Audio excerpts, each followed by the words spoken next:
കർഷകന്റെ വാഴകൾ പിഴുതെറിഞ്ഞ് സാമൂഹ്യവിരുദ്ധർ. നമസ്കാരം, ഡിക്റ്റേറ്റീവ് ന്യൂസിലേക്ക് സ്വാഗതം.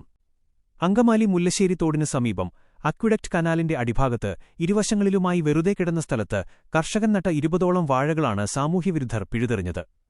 യൂദാപുരം പള്ളിക്കടുത്താണ് ഈ സംഭവം നടന്നത്. വർഷങ്ങളായി അക്വിഡക്റ്റ് കനാലിന്റെ അടിഭാഗത്തുള്ള ഈ സ്ഥലത്ത് ചേമ്പ്, ചേന, പച്ചമുളക്, കാച്ചിൽ, വാഴ, കപ്പലണ്ടി തുടങ്ങി വിവിധതരം കൃഷികൾ ചെയ്തുപോരുന്ന ആളാണ് ഈ കർഷകൻ. ഇദ്ദേഹം ഇവിടെ കൃഷി ചെയ്യുന്നതുമൂലം വഴിയിലൂടെ പോകുന്ന യാത്രക്കാരോ പരിസരവാസികളോ മാലിന്യം നിക്ഷേപിക്കുന്നത് പൂർണ്ണമായും തടയാൻ കഴിഞ്ഞിരുന്നു. ഏതുനേരവും കർഷകന്റെ ശ്രദ്ധ ഇവിടെയുള്ളതുകൊണ്ടും കൃഷി ചെയ്യുന്ന സ്ഥലങ്ങളിൽ ആളുകൾ സ്വാഭാവികമായും മാലിന്യമിടാൻ മടിക്കുന്നതുകൊണ്ടും ആ പ്രദേശത്ത് ഇപ്പോൾ മാലിന്യശല്യമേ ഇല്ലായിരുന്നു. നാടിനും പരിസരത്തിനും ഇത്രയും ഉപകാരപ്രദമായ രീതിയിൽ പ്രവർത്തിക്കുന്ന ഒരു കർഷകനെയാണ് സാമൂഹ്യവിരുദ്ധർ ഉപദ്രവിച്ചിരിക്കുന്നത്.